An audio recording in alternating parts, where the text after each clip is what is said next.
আমতার Santoshnagar sporting ক্লাবের উদ্যোগে আয়োজিত দুদিনব্যাপী ১৬ দলীয় ডে নাইট ক্রিকেট টুর্নামেন্টের পর্দা নামল জমজমাট মেগা ফাইনালের মধ্য দিয়ে।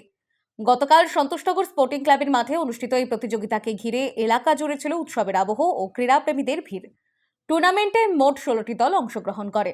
শনিবার ৮টি দল এবং রবিবার ৮টি দল মাঠে নামে। প্রতিটি ম্যাচে ছিল ৬ ওভারের, ফলে শুরু থেকেই দেখা যায় আক্রমণাত্মক ব্যাটিং ও টান টান উত্তেজনা। সংক্ষিপ্ত ফরম্যাটের এই খেলায় প্রতিটি বলেই ছিল রোমাঞ্চ। মেগা ফাইনালে মুখোমুখি হয় মোহনবাগান ফ্রেন্ড ক্লাব ও দেয়াশী এন্টারপ্রাইজ। দুই দলের খেলোয়াড়দের দুর্দান্ত পারফরমেন্স উপভোগ্য হয়ে ওঠে ফাইনাল ম্যাচ।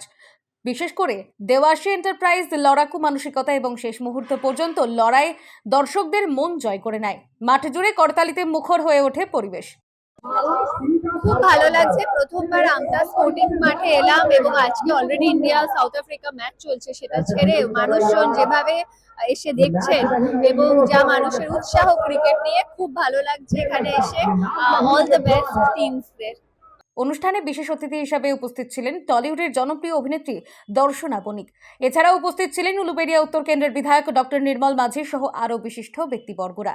অতিথিরা খেলোয়াড়দের উৎসাহ প্রদান করেন এবং এই ধরনের ক্রীড়া উদ্যোগের ভূয়সী প্রশংসা করেন।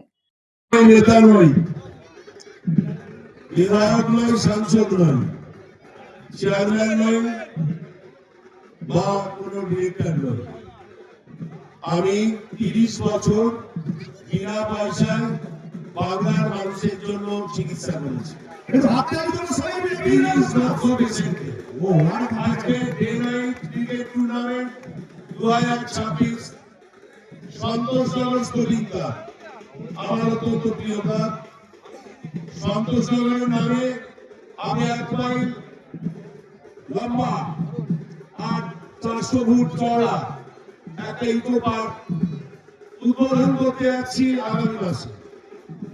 ক্লাবের পক্ষ থেকে জানানো হয়েছে, যুব সমাজকে খেলাধুলার প্রতি আকৃষ্ট করা এবং সুস্থ প্রতিযোগিতার পরিবেশ গড়ে তোলাই এই টুর্নামেন্টের মূল লক্ষ্য। ভবিষ্যতে আরও বড় আকারে এমন প্রতিযোগিতা আয়োজনের পরিকল্পনার কথাও জানিয়েছেন উদ্যোক্তারা।